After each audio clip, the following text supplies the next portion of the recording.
Friends, स्वागत है आपका आपके अपने YouTube channel Shivam sir GPSC study classes में।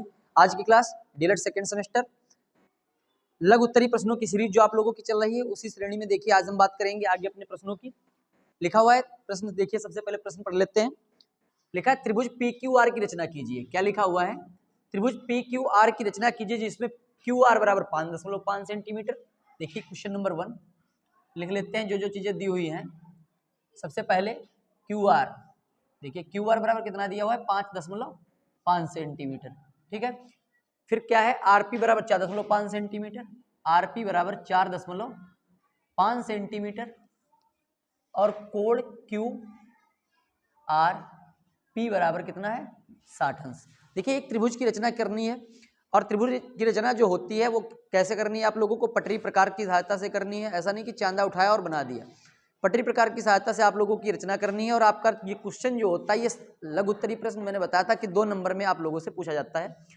तो सबसे पहले देखिए लिखा हुआ है कि QR और RP, यहाँ पर देखिए 2 भुजाएं दी हुई हैं, तो इनमें से कोई भी एक रेखा क्या करेंगे, आप पटरी उठाएंगे और पेंसिल लेंगे और सबसे पहले क्या करेंगे QR एक लाइन खींचेंगे। ठीक है, QR क्या सेंटीमीटर की है 5.5 सेंटीमीटर। तो सबसे पहले क्या करना है, पटरी लेकर के 5.5 सेंटीमीटर की एक लाइन खींच लेंगे, नाम रख देंगे Q और R।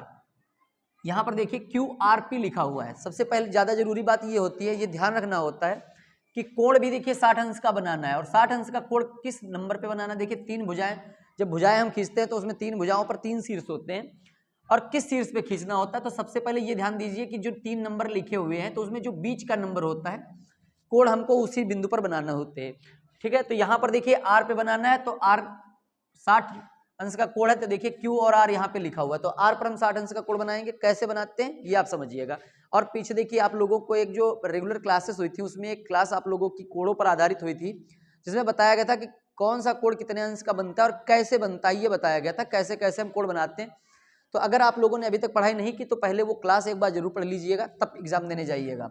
ठीक है, तो सबसे पहले क्या करेंगे, प्रकार में कुछ दूरी लेंगे और R बिंदु को जो है केंद्र मान करके एक अर्धवृत्त खींचेंगे। ठीक है, ध्यान से देखिएगा। फिर क्या करेंगे, ये देखिए जहां पर रेखा वो कट जाएगी वहां पर फिर प्रकार को रखेंगे और दूरी को घटाएंगे बढ़ाएंगे बिल्कुल भी नहीं, और एक चाप लगाएंगे जो हमारा अर्धगोलीय का चाप लगा हुआ है उसको जिस बिंदु पे काटेगा उस बिंदु से हम क्या करेंगे R को इस तरीके से मिला देंगे और इसको थोड़ा आगे ऐसे इस तरीके से बढ़ा देंगे जितनी हमें जरूरत पड़ेगी, इसको ऐसे बढ़ा देंगे। ठीक है, फिर यहाँ पर देखिए लिखा हुआ है RP 4.5 सेंटीमीटर।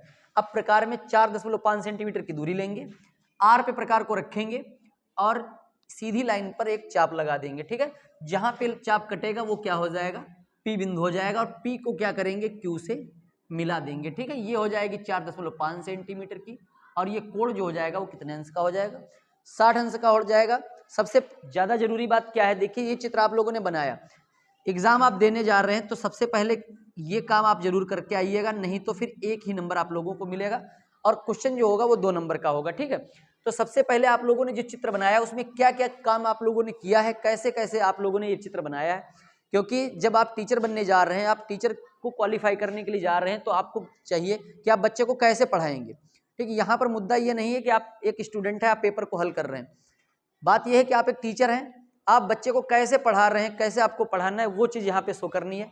तो सबसे पहले देखिए नंबर 1 पर आपने क्या किया था, 5.5 सेंटीमीटर की एक रेखा खींची थी। तो क्या लिखेंगे, QR 5.5 सेंटीमीटर रेखा खींची। ठीक है, जो आपने किया है वो आपको लिखना पड़ेगा। ठीक है, नंबर 2 देखिए बिंदु R पे, ठीक है, R बिंदु पे क्या किया, 60 अंश का कोण बनाया। ठीक है, जो चीज आपने की है वो आपको शो कर देना है, बस कोण बनाया। नंबर 3 देखिए प्रकार में कितनी दूरी ली है, प्रकार में 4.5 सेंटीमीटर दूरी लेकर चाप लगाया जो रेखा को P बिंदु पर काटता है। देख रहे हैं आप चित्र में देखा होगा P बिंदु पर काटता है। ठीक है, अब क्या करेंगे, नंबर 4 पर क्या किया, P को किससे मिला दिया? Q से। P को Q से मिला दिया, ठीक है, यही तो किया था। P को Q से मिला दिया गया और इस प्रकार अब लिख देंगे इस प्रकार कौन सा PQR, कौन सा, देखिए PQR की बात हो रही थी, त्रिभुज PQR बन गया, ठीक है। इस प्रकार जो है हमारा जो त्रिभुज है PQR वो बन करके तैयार हो गया। तो ये कुछ पॉइंट्स थे जो आप लोगों ने इस चित्र को बनाने के लिए प्रयोग किए, ये आप लोगों को जरूर लिखना पड़ेगा, क्योंकि मैंने क्या बताया आप लोगों को, आप किसी बच्चे को बता रहे हैं कि देखिए हमको किस प्रकार त्रिभुज की रचना करनी है, ठीक है। जब आपके पॉइंट लिखे होंगे तो बच्चा क्या करेगा, इन पॉइंट्स के आधार पर चल करके त्रिभुज अपना बना लेगा, ठीक है। तो ये हो गया आप लोगों का पहला क्वेश्चन।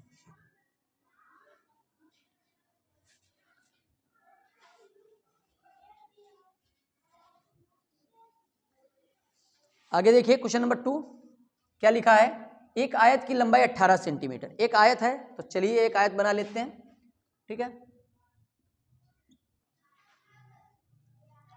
मेंसुरेशन, देखिए ये गणित जो होती है वो उसको मेंसुरेशन कहा जाता है, ठीक है। क्षेत्रमिति, अंग्रेजी में मेंसुरेशन कहते हैं और हिंदी में क्या कहलाता है, क्षेत्रमिति कहलाता है। कह रहा है एक आयत की लंबाई 18 सेंटीमीटर, ठीक है। तो हम क्या करेंगे, ये 18 सेंटीमीटर इसकी लंबाई लिख देंगे और क्या कह रहा है, चौड़ाई है 9 सेंटीमीटर, तो चौड़ाई कितनी हो जाएगी, 9 सेंटीमीटर। कह रहा है आयत का क्षेत्रफल, देखिए आयत का क्षेत्रफल और परिमाप दो चीजें पूछ रहा है। तो मैंने बताया था कि क्षेत्रमिति जो होती है वो सूत्रों पर आधारित होती है, सब कुछ आप लोगों को पढ़ाया गया। तो क्या करना है, सबसे पहले क्या निकालेंगे, आयत की लंबाई। जब आप क्वेश्चन को हल करेंगे तो सारी चीजें आपको लिखनी पड़ेंगी 18 सेंटीमीटर, क्योंकि ये देखिए दो चीजें बताई गई इसमें। 3 प्रकार के क्वेश्चन आप लोगों के आते हैं, बहुविकल्पी प्रश्न, अति लघु उत्तरीय प्रश्न और लघु उत्तरीय प्रश्न। तो देखिए लघु उत्तरीय प्रश्नों की जो ये सीरीज है उसमें लघु उत्तरीय प्रश्न 2 नंबर में आप लोगों को मिलेंगे। इसका तात्पर्य क्या होता है, थोड़ा बड़ा क्वेश्चन होता है, ठीक है। लघु उत्तरीय जो क्वेश्चन होता है अति लघु उत्तरीय से थोड़ा बड़ा होता है, इसमें हर चीज को शो करना होता है, ठीक है, तभी 2 नंबर मिलते हैं। 9 सेंटीमीटर और समय, जल्दबाजी भी करनी है आप लोगों को, समय का विशेष ख्याल रखना है, 1 घंटे के अंदर ही सारा काम आप लोगों को निपटाना भी है, तो ये चीज ध्यान रखेंगे। ये नहीं आराम आराम करते रहे पेपर छूट गया। आयत का क्षेत्रफल बराबर क्या होता है सूत्र, लंबाई गुणे चौड़ाई। ये सूत्र आप लोगों ने कई बार पढ़ा होगा। आयत का क्षेत्रफल का सूत्र क्या होता है, लंबाई गुणे चौड़ाई। तो लंबाई देखिए यहाँ पे कितनी लिखी हुई है 18, गुणे चौड़ाई कितनी है 9, तो 18 की 9 से गुणा कर देंगे। अगर आप लोगों को पहाड़ा मालूम है तो ठीक है, नहीं तो आप गुणा करके भी लिख सकते हैं। 18 नाम है 162 और क्षेत्रफल जो होता है उसकी इकाई होती है वर्ग। तो मैंने बताया ही था कि वर्ग लिखना नहीं भूलेंगे, सेंटीमीटर होगा तो वर्ग सेंटीमीटर, मीटर होगा तो वर्ग मीटर। अब देखिए इसमें एक चीज और पूछी गई, परिमाप। क्या पूछा गया है, आयत का परिमाप 2 नंबर में पूछा गया, तो जायज सी बात है पूरा काम करना पड़ेगा।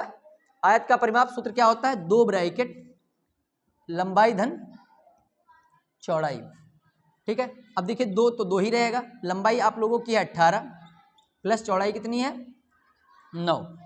अब 18 9 को पहले जोड़ देंगे, क्योंकि बॉडमास नियम में बताया गया कि सबसे पहले किसको हल किया था, ब्रैकेट को। तो 18 और 9 कितना हो जाएगा 27। अब क्या करेंगे, गुणा कर देंगे, 27 दूना कितना हो जाएगा 54 सेंटीमीटर। परिमाप की जो यूनिट होती है वो कोई नहीं होती, जो सेंटीमीटर है तो सेंटीमीटर लिखेंगे, मीटर होगा तो मीटर लिखेंगे, ठीक है।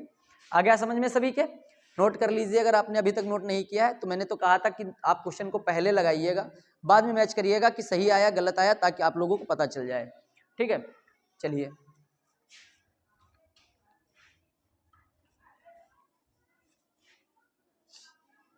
बढ़ते हैं अगले क्वेश्चन की तरफ।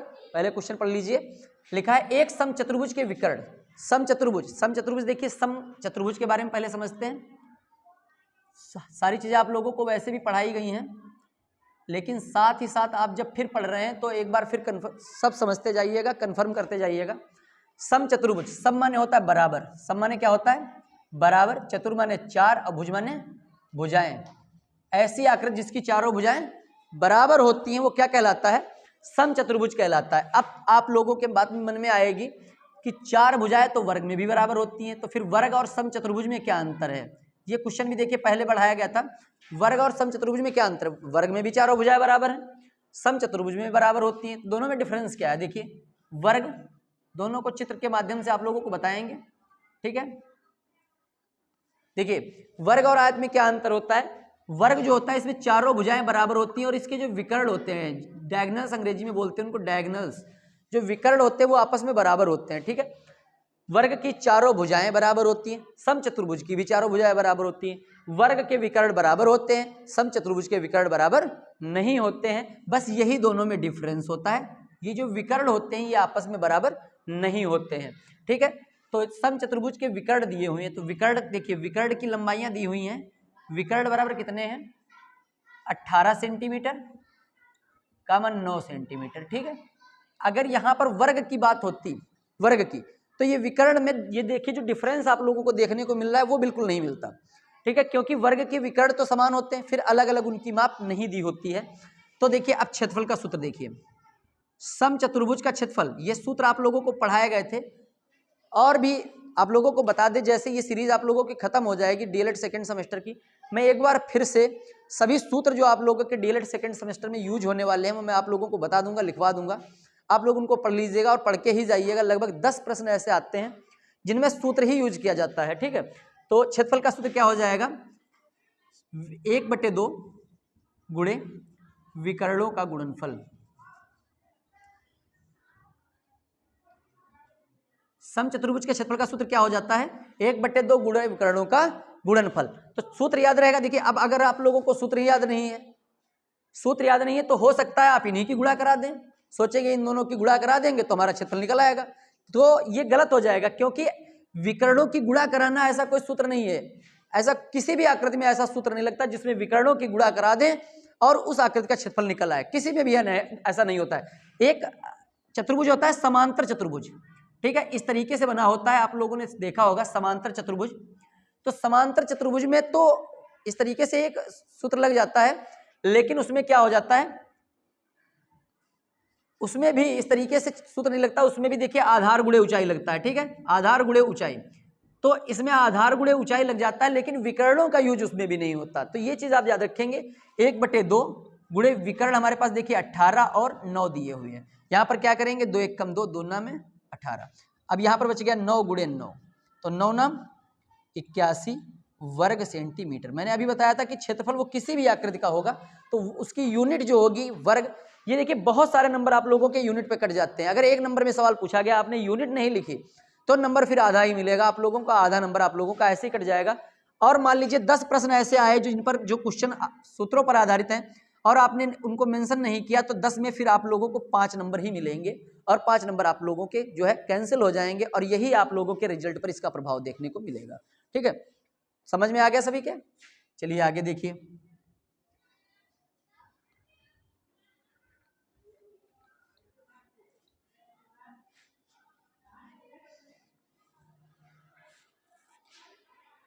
अगला क्वेश्चन देखेंगे। लिखा है एक आयत में विकर्ण AC 20 सेंटीमीटर है। तो सबसे पहले क्या करेंगे, चलिए आयत बना लेते हैं। आयत 4 भुजाओं से बनी बंद आकृति आयत कहलाती है और वर्ग भी कहलाती है, समचतुर्भुज भी कहलाती है, समांतर चतुर्भुज भी कहलाती है। 4 भुजाओं से बनी बंद आकृति ये सभी की परिभाषा में यूज होता है। बस इसमें क्या होता है, आमने सामने की भुजाएं जो होती हैं बराबर होती हैं, ठीक है। आयत में आमने सामने की भुजाएं बराबर होती हैं। एक और चतुर्भुज होता है समांतर चतुर्भुज, इसमें भी आमने सामने की भुजाएं बराबर होती हैं, ठीक है। दोनों में डिफरेंस ये होता है विकर्ण बराबर होते हैं, विकर्ण बराबर नहीं होते हैं।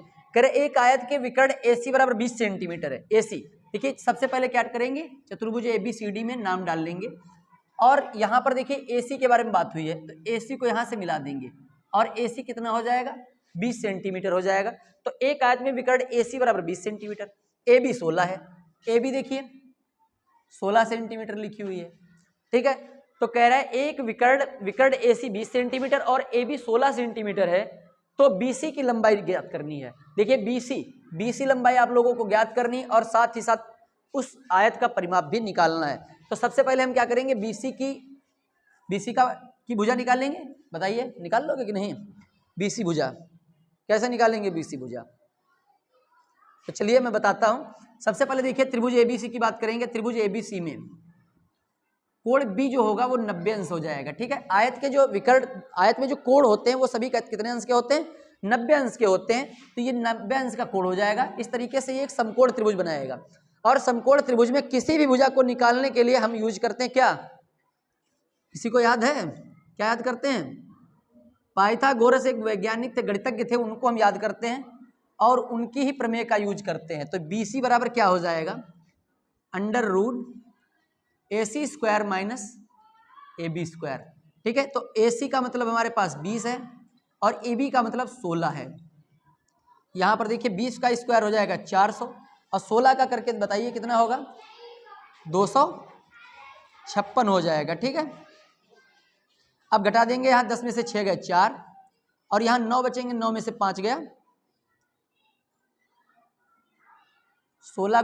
देखिए 16 की 16 से गुणा करा के देख लीजिए, 16 छक्का 96, 16 कम 16 छक्का 96, 16 कम 16 और 9 25, 256 हो गया। 10 में से 6 गए 4, 9 में से 5 गया 4 और 3 में से 2 गया 1, कितना आ गया, अंडर रूट 144। और अंडर रूट 144 सभी को मालूम है, अंडर रूट 144 किसका वर्ग होता है, 12 का होता है। तो BC बराबर कितना आ जाएगा, 12 सेंटीमीटर आ गया। देखिए 2 नंबर में क्वेश्चन है ये आप लोगों का और 2 ही चीजें पूछी गई हैं। सबसे पहले BC की लंबाई पूछी गई, तो BC की लंबाई आप लोगों की निकल आई 12 सेंटीमीटर।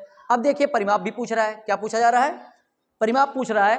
तो हम क्या करेंगे, अब इसमें परिमाप भी निकाल लेंगे। ठीक है, चलिए परिमाप निकाल लेते हैं। परिमाप का सूत्र बताइए क्या होता है, अभी बताया गया था, 2 ब्रैकेट लंबाई धन चौड़ाई।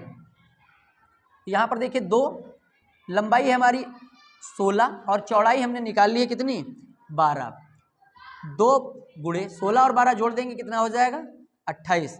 6 और 2 8, 1 1 2, 28 दूना 56 सेंटीमीटर। चूंकि ये परिमाप है इसलिए इसमें यूनिट का यूज नहीं होगा और जो परिमाप हो जाएगा वो कितना हो जाएगा, 56 सेंटीमीटर। तो इस तरीके से आप लोग लगाएंगे तभी आप लोगों को 2 नंबर मिलेंगे, आधा काम करेंगे तो नंबर भी आधे ही मिलेंगे। ठीक है, हो गया, सभी का समझ में आ रहा है आप लोगों को, वीडियो अच्छी लग रही है तो वीडियो अगर अच्छी लग रही है तो वीडियो को लाइक कर दीजिएगा सभी लोग और अपनी पढ़ाई जो है वो जारी रखिएगा निरंतर। चलिए देखिए क्वेश्चन नंबर 5 देखेंगे, क्या लिखा हुआ है, किसी वृत्त की त्रिज्या 14 सेंटीमीटर है, कितनी है, 14 सेंटीमीटर।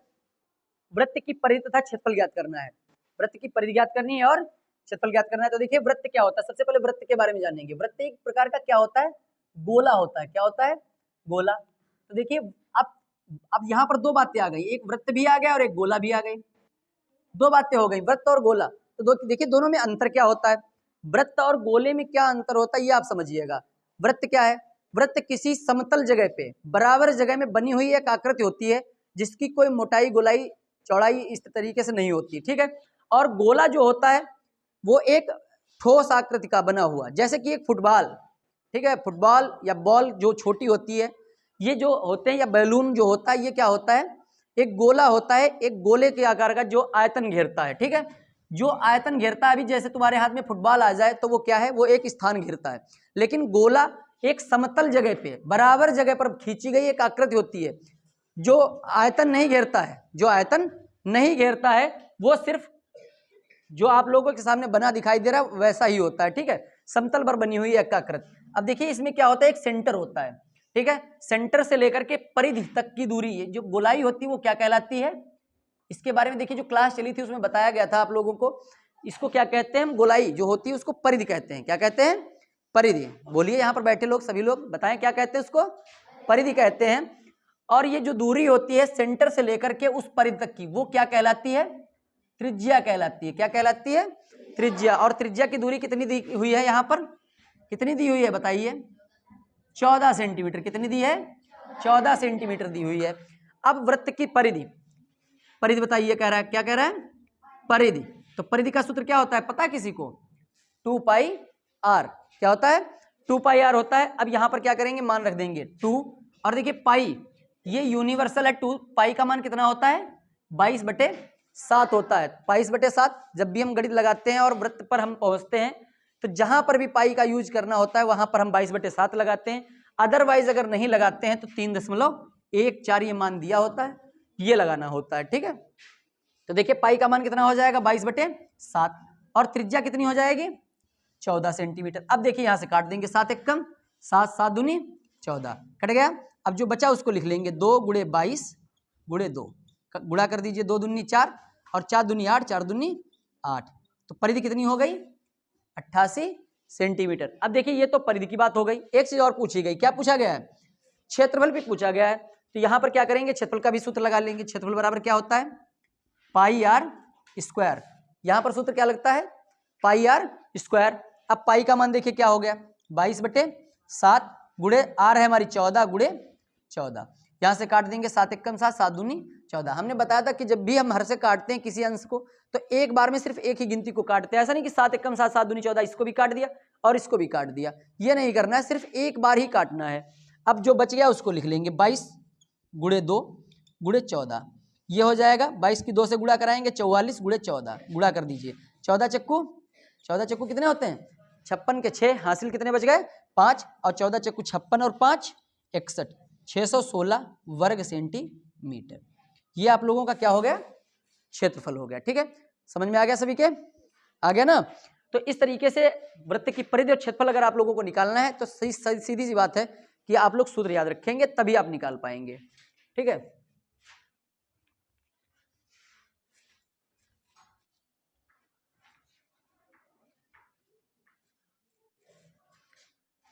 आगे देखिए अगला क्वेश्चन नंबर 6 क्या लिखा है, कह रहे 9 सेंटीमीटर 4 सेंटीमीटर के दो घनों को पिघलाया गया। घन जानते हैं सभी लोग, घन जानते हैं, चलिए नहीं जानते हैं तो हम बता देते हैं। क्षेत्रमिति चित्रों पर आधारित होती है। सबसे पहले ध्यान दीजिएगा आप लोग कि घन कैसा होता है।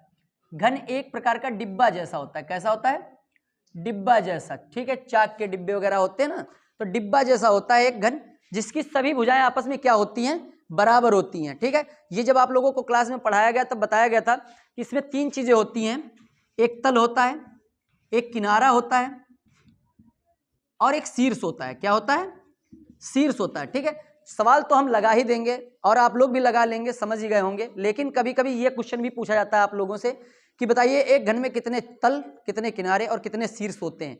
ठीक है, तो जिस कमरे में आप लोग बैठे पढ़ रहे हैं, आप लोग जहां भी पढ़ रहे होंगे संभव होगा एक कमरा ही होगा, तो सबसे पहले इस कमरे की अगर बात की जाए जहां पर आप लोग बैठे हैं, तो ये एक घनाभ के आकार या घन के आकार का होता है। घन और घनाभ में कोई ज्यादा डिफरेंस नहीं होता। ठीक है, जैसे ये घन है और इसी तरीके से बना हुआ है, क्या होता है, घनाभ होता है। दोनों में कोई डिफरेंस नहीं होता, कोई भी डिफरेंस नहीं होता है दोनों में।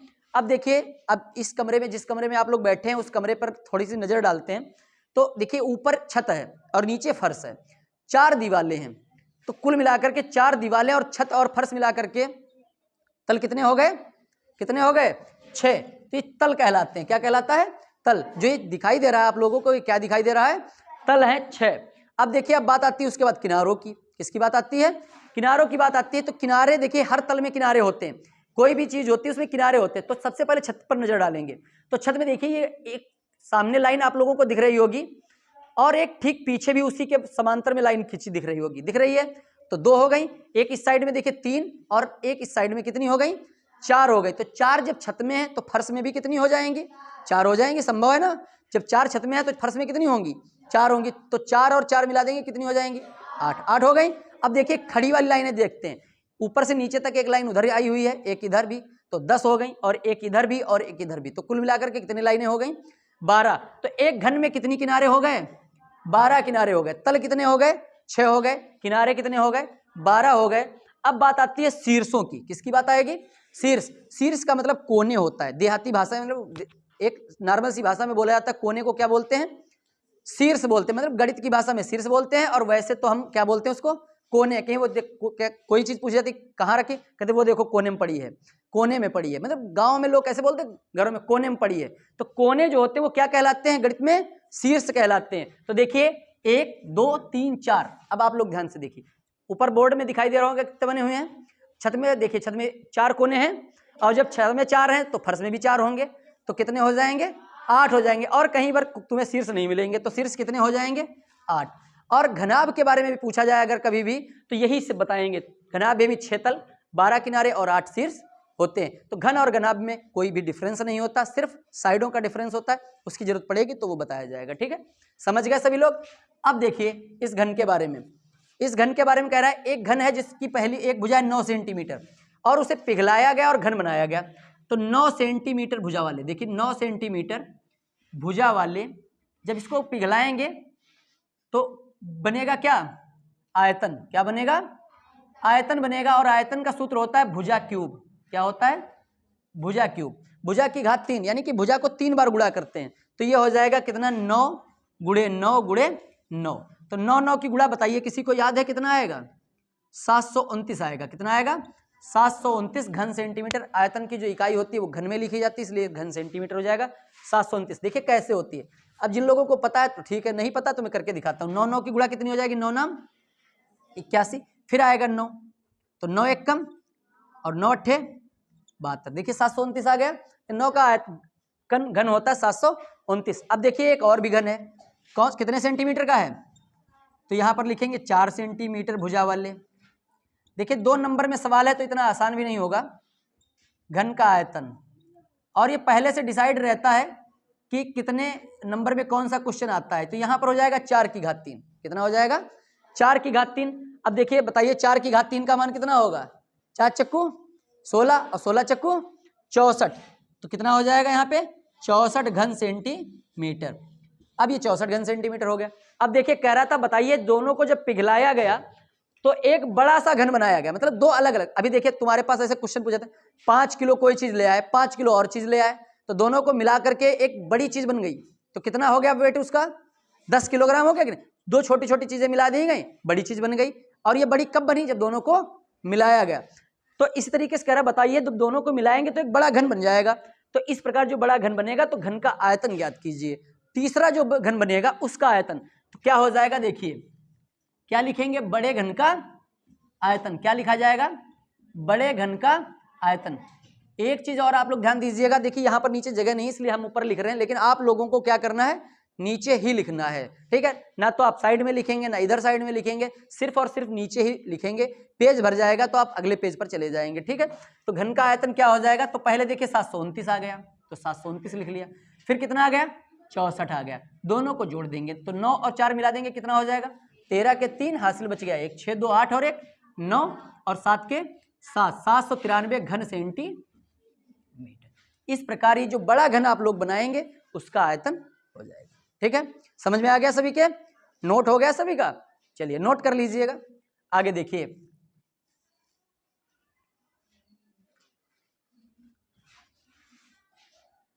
आगे देखिए जो आप लोगों की आज की क्लास थी उसका आखिरी प्रश्न, ठीक है? उम्मीद है आप लोगों को क्लास अच्छे से समझ में आ भी गई होगी। और क्लास अगर अच्छे से समझ में आ गई है और अच्छी लगी है तो वीडियो को लाइक जरूर करके जाइएगा। आप लोग लाइक करना मत भूलिएगा, ठीक है? और अब आखिरी क्वेश्चन की तरफ चलते हैं। कह रहे उस वर्ग का क्षेत्रफल ज्ञात कीजिए। उस वर्ग का क्षेत्रफल ज्ञात कीजिए जिसकी भुजा 9 सेंटीमीटर। अब चलिए वर्ग की बात कर लेते हैं, ठीक है? आखिरी प्रश्न है हमारा वर्ग। तो सबसे पहले वर्ग के बारे में जानेंगे। देखिए क्वेश्चन तो हम हल करते ही हैं, लेकिन साथ ही साथ उन सब चीजों को भी समझते जानते हैं जो बहुविकल्पी प्रश्नों में आपसे पूछी जा सकती हैं। वर्ग, देखिए वर्ग की परिभाषा कितने लोगों को याद है?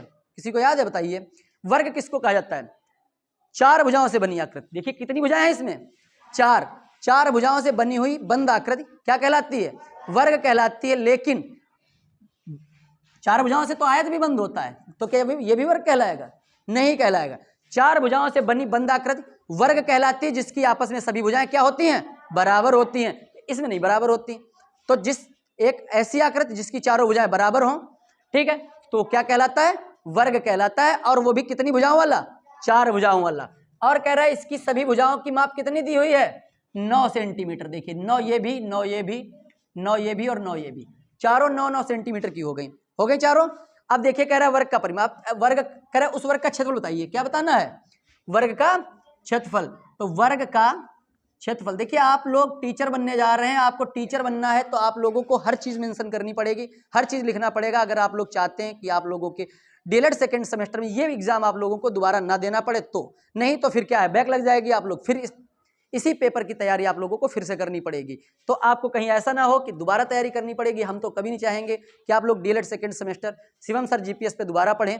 हम तो चाहेंगे आप लोग अगली बार तृतीय सेमेस्टर जो आप लोगों का 3rd सेमेस्टर है उसकी तैयारी करें, ठीक है? और इसी चैनल के माध्यम से आप लोगों की वो तैयारी करवाई जाएगी। लेकिन कब? जब आप ये सेकेंड सेमेस्टर आप लोग क्वालिफाई कर लेंगे उसके बाद, ठीक है? तो चलिए देखते हैं वर्ग का क्षेत्रफल क्या सूत्र क्या होता है? भुजा गुणे भुजा, ठीक है? भुजा गुणे भुजा हो जाएगा। अब भुजा देखिए कितनी है? 9। 9 गुणे 9, 9 की गुणा कितनी हो जाएगी? 81 वर्ग सेंटीमीटर। बहुत ही सिंपल सा सवाल था, लघु उत्तरी में दिया गया, बट ये लघु उत्तरी वाला क्वेश्चन है नहीं, अति लघु उत्तरी वाला है। लेकिन मैथ है, पेपर बनाने वाला कुछ भी कभी भी दे सकता है, उसके ऊपर मत जाइएगा आप लोग, ठीक है? तैयारी अपनी बढ़िया रखिएगा। तो ठीक है, आज की क्लास में जो आप लोगों का टॉपिक में क्वेश्चन थे वो आप लोगों को करा दिए गए। उम्मीद है क्लास आप लोगों को अच्छी लगी होगी। लेकिन वीडियो आप लोगों का यहाँ पे समाप्त हो जाएगा, लेकिन आप लोग अपनी पढ़ाई को समाप्त मत करिएगा, पढ़ते रहिएगा, देखते रहिएगा Shivam sir GPS study classes. मिलेंगे अगले वीडियो में, तब तक के लिए